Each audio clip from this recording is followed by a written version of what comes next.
device and then use one of these LANs to plug in the Ethernet cable.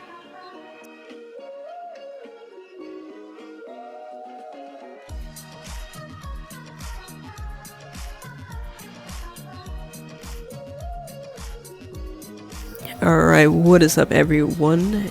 This is T over here in devices, and in this video we're going to show you how we have the NVIDIA Shield set up in the office. Alright, so I've noticed some of you have overcomplicated how to set this up. It's super simple. Everything on the back end has been done for you. When I mean the back end, I mean settings. So I'm going to go up over to settings. I'm gonna come down to networks and go ahead and make sure your Ethernet is plugged or turned on. It should be turned on.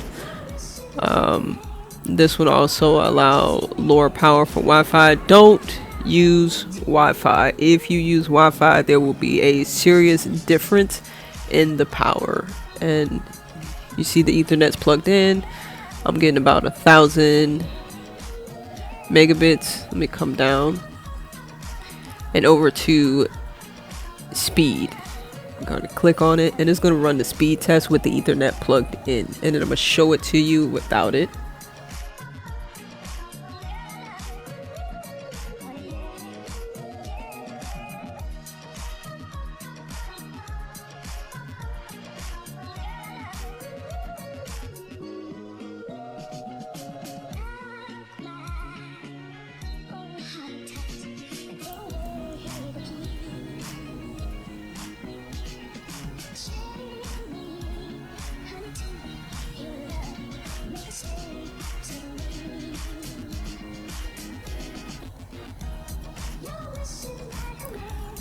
Alright, so as you can see, my download speeds are just 334 and my upload speed is 21. I have Spectrum, so their upload speeds are terrible. Also, I do not own my own modem, but I do own my own router, so that will be the main difference.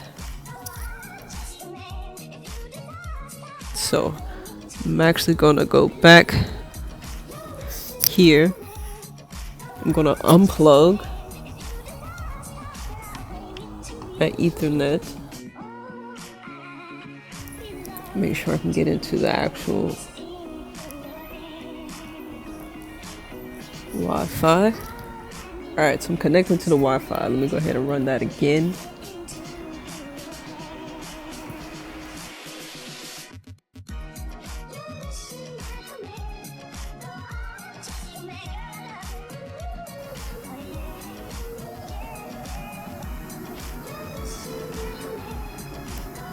And right there, that download speed is so much lower because of the Wi-Fi, and this one should be about the same for upload speed, just about.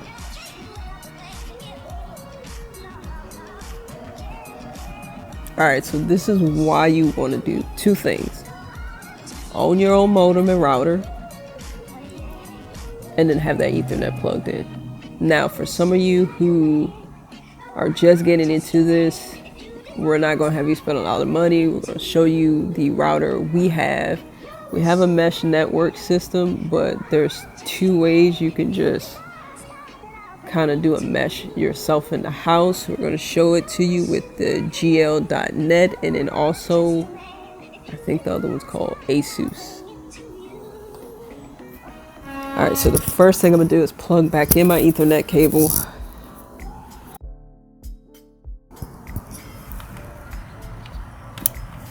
Alright, I'm gonna exit out and then run this one more time. Alright, sometimes when you do that, just restart it. Come here to settings, restart. Okay. You want to restart so everything connects back properly. I'm screen recording, so mine has a little lag. I almost restarted it and I forgot I was screen recording.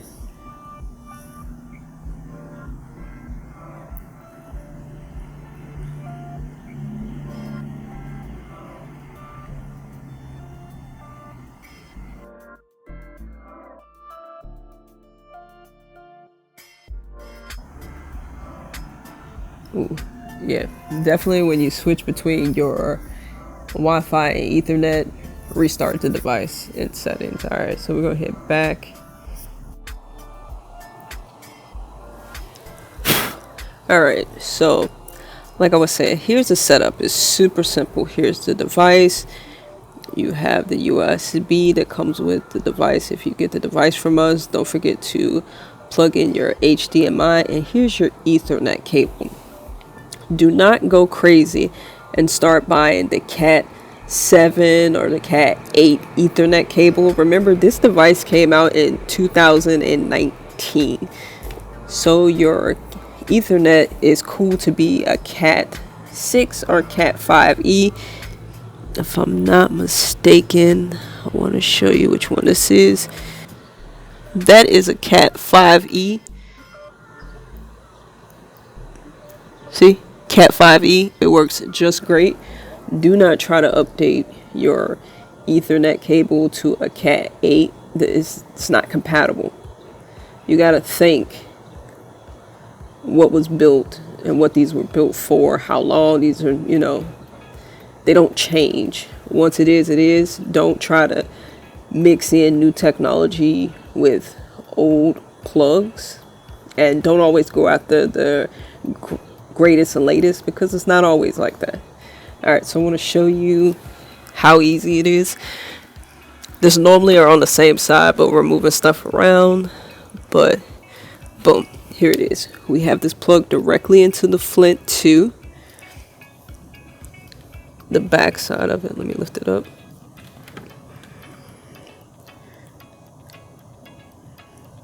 So it's plugged directly into the Flint 2. The router, if you have a modem, please own your own modem. You saw how bad the upload speeds was. This is the modem from Spectrum, and the upload speeds are terrible. Also, at peak hours, when you don't own your own modem, your Wi-Fi is going to drop. There's nothing you can do about it, because this is a piece of crap. There is a modem I have my eyes on. I'll tell you about that one a little later. Now, when it comes to systems, for people who have Plume pods, if your router is in a different room and you have your pods hooked up, go ahead and put this pod right over by the device, and then just plug your Ethernet cable into that pod. So anybody with mesh systems, mesh network systems, take one of your mesh network devices, plug it right by your device, and then plug in this Ethernet cable. And we have these Plume pods everywhere. There's here, there's one in like the service area. This is crazy where we have these, but we're doing it on the Flint 2. You can get a Flint 1. There's the Flint 1, the Flint 2, the Flint 3E, and then the Flint 3. So say you don't have a mesh system, you want to get the Flint, go ahead and get the Flint. It's up to you if you want the 1, 2, 3E or 3. This is the 2. It's great. You can then get their Berry travel router, hook this up, and take that travel router, again, stick it right over by your device, and then use the Ethernet. And then now you have a travel router, so when you travel, you can leave the US with that travel router already hooked up to your home network IP address. It's a lot that can be done with that little Berry travel router. Let me show you what it looks like. So here are the Berries. You have the regular one, the AX, and then you have the 7. This one's the one mostly I'm talking about. This is the one you can plug in the house. Also, put it beside your NVIDIA device, and then use one of these LANs to plug in the Ethernet cable. Take that off. Alright. So if you have this router, like older versions, you can actually put them together and jump on its AI mesh system. So you're not wasting or throwing away routers. You're just using all the routers in the house to connect them on an AI mesh system. And then you can put, again, one by the device, by your TV, and then plug it in using the Ethernet cable. So this is a good way not to waste. If you don't have either or, you can go out and buy these used, whether it's on eBay, Facebook Marketplace. You can get you like 2 or 3, put it around the house, set it up. The AI mesh system, there's plenty of videos to show you how to set it up throughout your home and on the network, and then just pretty much create your own mesh network. The same with, like I said, the GL.net. I would probably use the Flint and one of these travel routers to set up to create a mesh and connect it in the house. I have Plume pods. They don't sell, like Plume doesn't sell the pods anymore. I've seen some on eBay. People like just wanting to get rid of them. Do not get the ones that say Spectrum. Those are fake pods. Let me see if you were to do a... This is what I know them as, mesh network systems.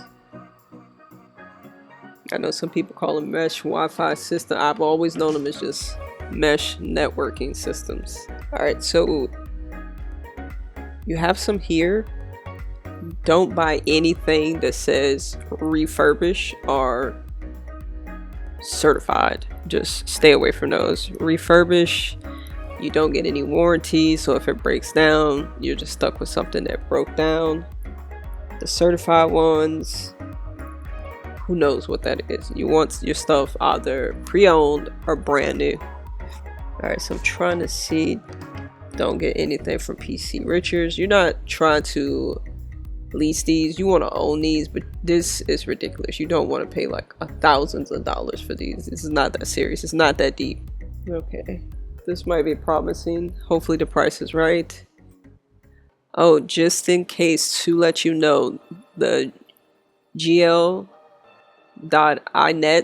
they do work on both cable and non-cable systems. So say you got Verizon, it'll work. If you have Spectrum, it'll work. Other routers, they are especially for, you know, like Fios, and then some are special just for cable. But this particular one, the Flints, they work on both, which I appreciate. Alright, $6.99 is too much. See, that's not bad. $3.59. And it's just again, the mesh network system, Wi-Fi 7. Who's using Wi-Fi 7 right now? Really, think about it. Which one of your devices has a Wi-Fi 7? We're talking about the NVIDIA Shield, and the NVIDIA Shield doesn't go over Wi-Fi 5. So if anything, get Wi-Fi 6. Unless you have a phone or another device that is pushing Wi-Fi 7, you would definitely have to have a mesh network in the same room, very close, because remember, the higher the Wi-Fi, the shorter the range is. See, these are great prices right here. $199. See right there, you can plug the Ethernet right into the device that you need it. I like this where you can just pick up one mesh system and then you can just add it to what you have, get it closer to the TV so you can plug it into your device. I recommend this for Apple TV 4Ks and NVIDIA Shield Pros. If you have that plug-in for that Ethernet cable, go ahead and plug in that Ethernet cable, especially if you're running APKs, not apps. Apps are different from APKs. Your APKs are the side-loaded third-party apps from Android open source stores and things like that. They can be found anywhere on the internet. They're pretty heavy compared to some of the other apps that you will find in like a Google Play Store, which are really compressed. So the size is the difference, and due to that is how much power your device needs to run these. So that's why I say do not run these on Wi-Fi. Now you can get one here, one here. You don't need a whole system unless you have like a really big house. Alright, so definitely come check this out. It is up to you how much money you want to spend on these mesh network systems and having your Wi-Fi connected in the house. Again, you want to make sure something is by your streaming device and it is able to plug in to the Ethernet. You want a Cat 6 or a Cat 5e for the cord. nothing higher, no Cat 7, no Cat 8, because you're not going to get the results you think you're going to get. Keep this simple. Do not overcomplicate it. Do not be out here spending hundreds and thousands of dollars on something that shouldn't even cost you over $1,000 to set up. Literally, between if you pick up a device from us, then you get a router and you get another piece of equipment to make it, to create the mesh network system, $1,000 at most. All right, that is the end of this video. You can go to our next video where we show you why we de-googled the NVIDIA Shield Pro. Sure. All right, I'll see you in the next one. Peace.